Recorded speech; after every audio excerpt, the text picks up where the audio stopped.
Pakistan and Afghanistan have agreed to an immediate ceasefire following a week of intense border clashes, the deadliest confrontation between the two neighbours since the Taliban returned to power in 2021. The breakthrough came during peace talks in Doha, hosted by Qatar and co-mediated in Turkey. Pakistan was represented by Defence Minister Khwaja Mohammad Asif, while Mullah Muhammad Yaqub led the Taliban delegation from Kabul. The Qatari Foreign Ministry confirmed both sides agreed to hold follow-up meetings to ensure the ceasefire holds and to verify its implementation in a sustainable way. The talks followed days of escalating violence along the 2,600-kilometer shared border. Dozens were killed and hundreds injured. Pakistan accuses the Taliban of allowing militant groups to operate from Afghan soil and target Pakistani forces and civilians. In retaliation, Islamabad reportedly carried out airstrikes on alleged militant camps, which Kabul claimed killed civilians, including 3 Afghan domestic cricketers.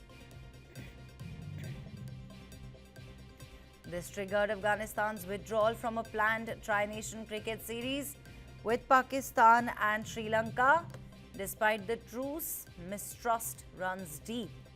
Pakistan's Defence Minister Khwaja Asif had earlier said that Pakistan can no longer afford relations with Afghanistan as in the past.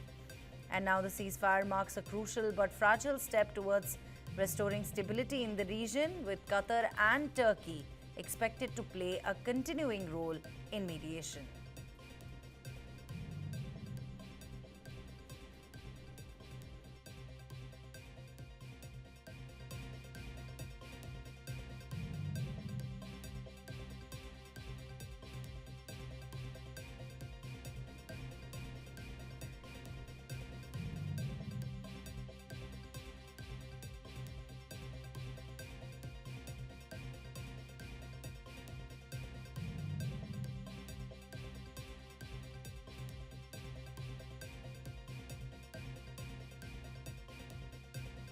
This is one of the most flashpoint between the two countries, immediate flashpoint between the two countries.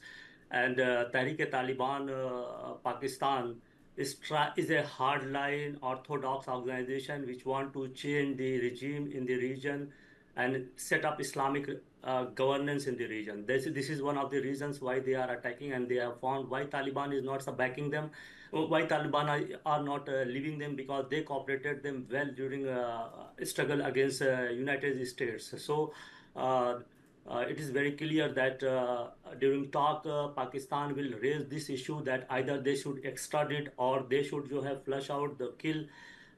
This will be the major reasons, major reasons of extinguishing the clash between the two countries. And of course, Durand Line is there, and we find that since 1866, whenever there is a change in government in Kabul, this Durand Line has come up and created problem between the two countries. And in fact, what I find that they use Durand Line to invoke nationalism in Afghanistan to endure the coming new government and new king. And this the same thing has been repeated by Taliban. Even here, they say that it is an imaginary line; it is not a permanent line.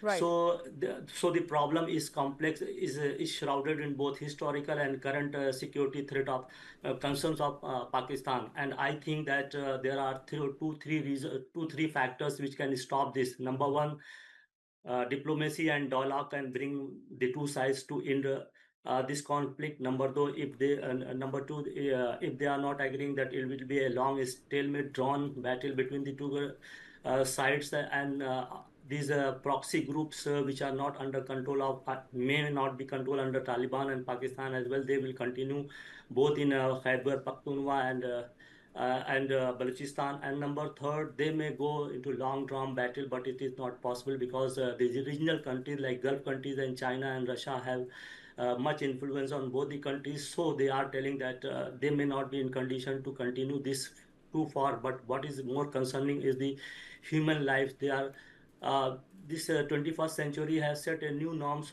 new normal in war, because attacking or aggressive countries are not sparing the civilians.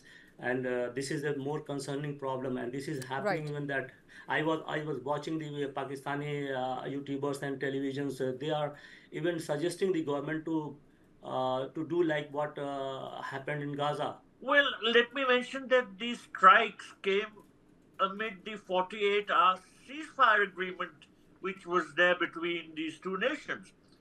Pakistan still carried out these strikes and thereby violated the ceasefire sort of agreement. The deal was broken by Pakistan. So let us see whether the mediators will be able to bring about some rapprochement, bring about some peace. But as I mentioned in my opening remarks, the causes which lead to this conflict, the conflict drivers are so serious and so deep that I don't foresee any easy likelihood of the hostilities coming to an end so rapidly. I'm afraid that the conflict might continue and might even escalate.